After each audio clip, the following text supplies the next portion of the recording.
జిల్లా కందుకూరులో శాంతి భద్రతల పరిరక్షణకు పోలీస్ కట్టుదిట్టమైన చర్యలు చేపట్టారు. జిల్లా ఎస్పీ హర్షవర్ధన్ రాజు ఆదేశాల మేరకు డీఎస్పీ బాలసుబ్రహ్మణ్యం సూచనలతో ప్రత్యేక బృందాలు ఏర్పాటు చేసి పట్టణంలో విస్తృతంగా తనిఖీలు నిర్వహించారు. సర్కిల్ ఇన్స్పెక్టర్ షేక్ అన్వర్ బాషా ఆధ్వర్యంలో అనుమానిత ప్రదేశాలు, వ్యక్తుల ఇళ్లు, పార్సల్ ఆఫీసుల్లో తనిఖీలు చేపట్టారు. గంజాయి, ఇతర మాదక ద్రవ్యాల నిల్వ, విక్రయాలపై ప్రత్యేక దృష్టి సారించారు. ప్రజలు అధికంగా సంచరించే ఆర్టీసీ బస్టాండ్, ముఖ్య కూడళ్ల వద్ద తనిఖీలు నిర్వహించి అనుమానితుల వివరాలు సేకరించారు.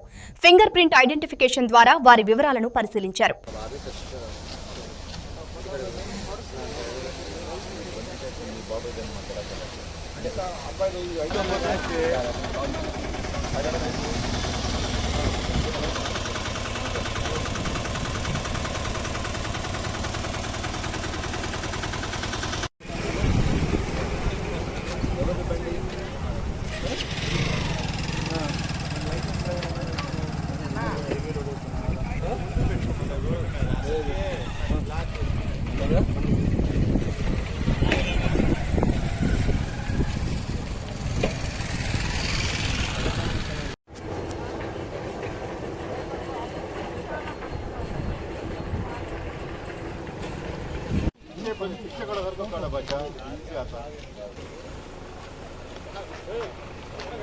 నమస్కారం.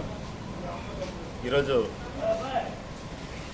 ప్రకాశం జిల్లా ఎస్పీ గారు ఇచ్చినటువంటి ఆదేశాల మేరకు కందుకూరు పట్టణంలో కందుకూరు సర్కిల్ సిబ్బందితో మరియు స్పెషల్ పార్టీ మా ఎస్పీ గారు శ్రీ హర్షవర్ధన్ రాజు ఐపీఎస్ గారు ఇచ్చినటువంటి స్పెషల్ పార్టీ ఆధ్వర్యంలో ఈరోజు కందుకూరు పట్టణంలో స్పెషల్ డ్రైవ్ కండక్ట్ చేయడం జరిగింది. దీనిలో ప్రధానంగా అనుమానితుల ఇళ్లను సెర్చ్ చేయడం జరిగింది. ఎవరైతే మాకు సస్పెక్ట్స్ ఉన్నారో, అనుమానితులు ఉన్నారో వారి యొక్క హౌస్ను క్షుణ్ణంగా పరిశీలించడం అయినది. అంటే గాంజా కానీ మరి ఏదైనా ఇతర మత్తు పదార్థాలు కొరకు, అదేవిధంగా పట్టణంలో ఉన్నటువంటి లాడ్జీలు అయితేనేం కానీ, ఆర్టీసీ బస్ స్టాండ్స్, అదేవిధంగా ఇవి ట్రాన్స్పోర్ట్స్ అన్నమాట. అయితే ఇల్లీగల్ ట్రాన్స్పోర్ట్స్ ఏదన్నా ఉన్నాయని అన్ని ట్రాన్స్పోర్ట్స్ని క్షుణ్ణంగా పరిశీలించడం జరిగింది.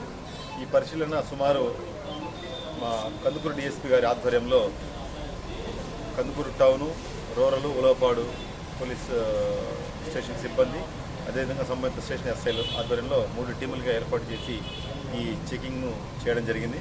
అంతేకాకుండా ఈ కందుకూరు పట్టణానికి వచ్చేసుకుంటే అన్ని రహదారుల మీద అన్ని ఏదైతే దారులు ఉన్నాయో అన్ని దారులు కూడా వెహికల్ చెకింగ్ కూడా కండక్ట్ చేయడం జరిగింది. 25,000 రూపాయలు ఒక డ్రంక్ అండ్ డ్రైవ్ కూడా కేసు నమోదు చేయడం జరిగింది. అంతేకాకుండా ఈ రైడ్స్ అనేవి, ఈ స్పెషల్ డ్రైవ్స్ అనేవి కంటిన్యూగా మా ఎస్పీ గారి ఆదేశాల మేరకు కండక్ట్ చేయడం జరుగుతుంది. అంతేకాకుండా ఇప్పుడు ప్రజెంట్ ఏదైతే ఐపీఎల్ నడుస్తుందో ఐపీఎల్ మీద కాన్సన్ట్రేషన్ చేశాం. ఎవరైనా క్రికెట్ బెట్టింగ్ ఆడుతున్నా ఆల్రెడీ ఇప్పటికే పాత నేరస్తుల మీద నిఘా పెట్టేసి మేము వాళ్ళని ఫాలో చేయడం జరుగుతుంది. కొందరిని కౌన్సిలింగ్ కూడా చేయడం జరిగింది. మేము పబ్లిక్ అందరూ రిక్వెస్ట్ చేయడం ఒకటే, మీడియా సోదరుల ద్వారా ఎవరైనా కూడా క్రికెట్ బెట్టింగ్ ఆడుతున్నట్లయితే వారి సమాచారం మాకు ఇచ్చినట్లయితే వారి యొక్క వివరాలు గోప్యంగా ఉంచడమే కాకుండా వారికి తగిన బహుమతులు కూడా అందజేయడం జరుగుతుంది. కాబట్టి దయచేసి ఎవరు కూడా ఈ క్రికెట్ బెట్టింగ్స్ ఆడి కష్టపడినటువంటి సొమ్మును అనవసరంగా వృధా చేసుకొని మీ బంగారు భవిష్యత్తుని కేసులలో ఇరికించుకొని నాశనం చేసుకోవద్దని అందరికీ రిక్వెస్ట్ చేస్తున్నాం. అదేవిధంగా తల్లిదండ్రులకు కూడా పిల్లల మీద నిఘా పెట్టాలని పోలీస్ తరఫున రిక్వెస్ట్ చేస్తున్నాం. కాబట్టి ప్రతి ఒక్కరూ కూడా ఈ విషయాన్ని గమనించాలా. సో ఏదైతే ఈరోజు స్పెషల్ డ్రైవ్ కండక్ట్ చేయడానికి సహకరించిన మీడియా మిత్రులకు ప్రతి ఒక్కరికి కూడా ధన్యవాదాలు.